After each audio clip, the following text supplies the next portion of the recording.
We provide you the platform to turn your dreams into reality. Give wings to your aspirations with KR Mangalam University. अप्रैल यानी कि सबसे बड़ा महीना और ये नया वित्त वर्ष भी है और इसी के साथ ही कई बदलाव होने जा रहे हैं जो आपकी जिंदगी पर असर डालेंगे।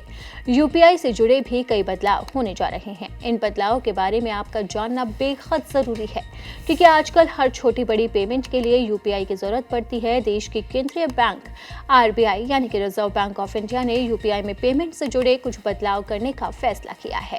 इन बदलावों के तहत अब यूपीआई पेमेंट के लिए आपको ज्यादा सिक्योरिटी की जरूरत होगी। इसके साथ ही अब पेमेंट के लिए केवल ओटीपी पर्याप्त नहीं होगा। 1 अप्रैल से पेमेंट के लिए 2 फैक्टर ऑथेंटिफिकेशन यानी कि 2FA अनिवार्य होगा। केवल ओटीपी पर्याप्त नहीं रहेगा। 2 फैक्टर ऑथेंटिफिकेशन में पिन, पासवर्ड और फिंगरप्रिंट की जरूरत होगी। सरल भाषा में कहें तो पेमेंट के लिए बस ओटीपी नहीं, अब पासवर्ड या फिर फिंगरप्रिंट भी चाहिए होगा। इसके बारे में मिली जानकारी के अनुसार 2 फैक्टर ऑथेंटिफिकेशन इसलिए कहा गया है ताकि पेमेंट से जुड़े जो धोखाधड़ी कम हो, कोई भी व्यक्ति आसानी से स्कैम ना कर पाए। पेमेंट में इससे समय लगेगा क्योंकि 2 फैक्टर ऑथेंटिफिकेशन आ गया है, इसलिए पेमेंट करने में अब ज्यादा समय लगेगा। इसके साथ ही बड़े अमाउंट की पेमेंट में भी अब ज्यादा समय लगेगा।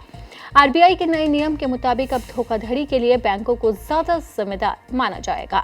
बैंक और अन्य पेमेंट प्लेटफॉर्म जैसे फोन पे, पेटीएम को सिक्योरिटी नियमों का पालन करना होगा। अगर तकनीकी कारण के चलते फ्रॉड होता है तो बैंक इसके जिम्मेदार होंगे। ऐसी स्थिति में यूजर को जल्द से जल्द इसका समाधान मिलेगा और आपके पैसे भी बच जाएंगे।